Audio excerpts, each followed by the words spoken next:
Hey everyone, it's LS, and this was intended to be the Twitter Q&A video, but then as I was going over a lot of the questions, and even the ones that Joe actually handpicked and gave to me, I only actually saw a few that were either I've never answered before or they had a lot of substance to them. But one of them in particular actually just got me thinking, and so I'm just going to segue the entire video. One of the things we're just going to talk about today is what is with the lack of progression in pro play in terms of innovation. And if you watched one of my most recent patch rundowns, then you might have actually heard me talk about one of the reasons that I believe that this is actually the case. In the patch rundown, I talked about how certain champions continuously keep getting micro-nerfed over time, and then what ends up happening is that pro players end up regressing back to the picks that they were already playing before they started playing these aforementioned picks. And so what ends up happening is a pretty vicious cycle over and over because Riot is very cautious with their balancing. They don't really nerf champions too hard. It's very rare that they'll actually just completely kneecap something and just make it completely unplayable. And so what ends up happening? Well, it feels like we're stuck in roughly the same meta for long periods of time. We even saw this last year at Worlds where Riot did a really good job with an absolutely massive patch, and then as Worlds began to progress, it slowly cycled back into being relatively the same thing. One of the main things that I want to talk about is, well, you'll notice that sometimes there are players in pro play that are known for somewhat unique picks. And oftentimes those players will actually bring out those unique picks and they'll pilot them just fine. But then there's the stigma of, well, you're not actually playing what's the meta, you're not following along with stuff, maybe the champion that you want to play your teammates aren't super comfortable with, even if you're hyper proficient at the champion. This leads to like this weird thing going on where what's dictating what is actually meta is just actually what is either uber popular or it's what all the pro players have been playing for an extended period of time. What actually got me looking at this was when people actually asked me to look at Summit's champion pool. And one of the things that I noticed was that, hey, he's not actually playing a whole lot of unique champions over the last couple of years. This ended up making me look at a lot of other pro players later that night off stream. And one of the things I noticed is that no one is actually playing a lot of unique champions. And it's been this way for quite a while. So what really gives? Well, again, it's the cycle. Pro players are playing anywhere from 4 to 5 days a week of scrims. After scrims, they might play a couple of games of solo queue. In North America, they might play Champions queue or something like that. Then they play their stage games. When you've been doing this for 3 to 4 years and the meta hasn't really been changing all that much, it leaves you with a handful of champions that you've just been grinding over and over and over inside of scrims and inside of solo queue in order to get good enough at scrims or warm that champion up, or you've been, playing them on stage and whatnot. What this ends up meaning is that if the champion does get nerfed, you're just going to go back to something else that you have also been grinding inside of that cycle. And if that champion gets nerfed, well, now that might mean that the previous champion that you were playing is now also sort of good because everything's been nerfed. And so you're just going to go back to playing that champion again before. We've noticed this vicious cycle with certain champions like Corki Azir. We've noticed it with Victor. We've noticed it with Syndra when she's able to stat check other champions or when other champions can't stand up to her if they get nerfed too hard. And we notice this with basically top laners. We notice it with AD carries. We notice it pretty much everywhere that this is the trend that mostly keeps on happening. But what ends up happening is when you do see unorthodox champions end up getting picked inside of pro play, they don't really look that bad.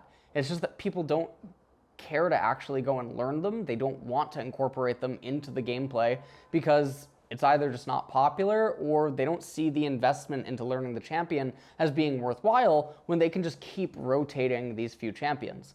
This has been one of the main reasons that I've been really adamant that it's really important that Riot goes with the reworks, goes with new champions coming out super often, because one of the patterns that I noticed that was basically taking effect is that the new champions and the reworks can actually force a meta shift. And so I've become hyper dependent on new champions getting released and on reworks actually happening, or mini reworks, which is the stuff that we saw with Ahri, ended up propelling her back into the meta. And you notice that even with Ahri being propelled back into the meta, champions that are really good against her, like Veigar, ghost town still, because why would we play Veigar when we can just do things that don't make any sense? Like, we can just lock in a heavily stunted and nerf Twisted Fate, or we can just take a Syndra that hasn't had any buffs whatsoever, or, you know what, hey, we're going to take in a Azir, which just got a micro buff, but we're going to end up taking him anyway. Or we'll just, you know, we'll keep picking champions that actually aren't that good into Ahri, and we're just going to play it anyway because team composition and our teammates are happy. This is just one of many examples. Obviously, Riot tried to end up hitting 80 carries most recently in the bot lane. That doesn't matter. No one's going to stop playing Aphelios and Jinx. Zeri went from being a ban card to a pick card, and now Riot is really trying to tag her in the newest patch. And all that it's probably going to end up doing is she's going to go into crit. People are going to learn how to get through a new laning phase. She's going to curve into mid game. She's curve into late game. And Zeri should have been being picked anyway for her mid and late game prowess anyway. It just so happened that she was really strong even sort of in the early to mid transition before. So not a whole lot is going to change. We've seen when enchanters come into the bot lane or something, it regresses, it goes back to Leona Nautilus and all these other things. Karma will be flavor of the month sometimes, and then the cycle just keeps continuing. You notice that a lot of drafting in pretty much all regions is really repetitive. It gets to a point where you can start predicting what everyone's going to play. Unique champion picks are really, really rare, and the longer that a split goes on or the longer that a playoff goes on, the more condensed the pool of champions actually ends up becoming, and it just looks really weird. So I'm mostly answering this in reference to what is going on with pro play, why don't we see any diversity inside of picks, and all this other stuff.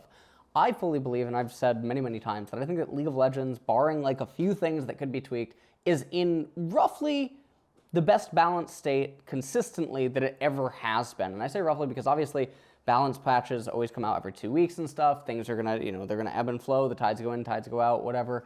And at that point, it becomes very difficult for Riot. What can they actually do to try to shake up the pro meta? What can they actually do to try to get pro players to try to branch out from this cycle of champions?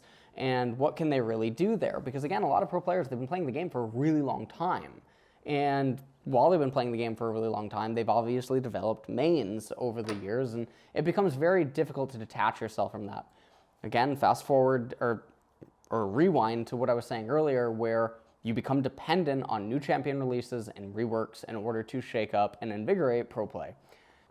Now, I've been pretty vocal about how I don't actually believe that the current pro play meta accurately reflects champion power level. I think there's a lot of very strong champions that are missing from pro play that can be picked in certain spots.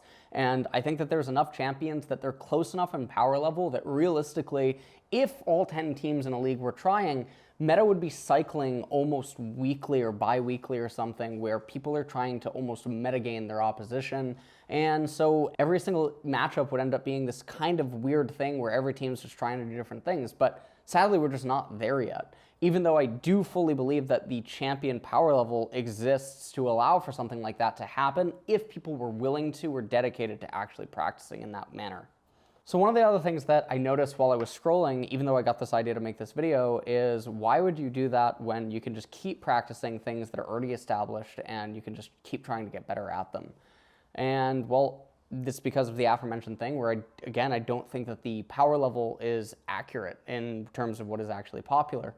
One of the other things about it is that it seems like there's this really negative thing about the word meta or popular when it comes to champions. Realistically, popularity of a champion shouldn't actually reflect whether or not it's good. That doesn't make a champion good just because it's popular.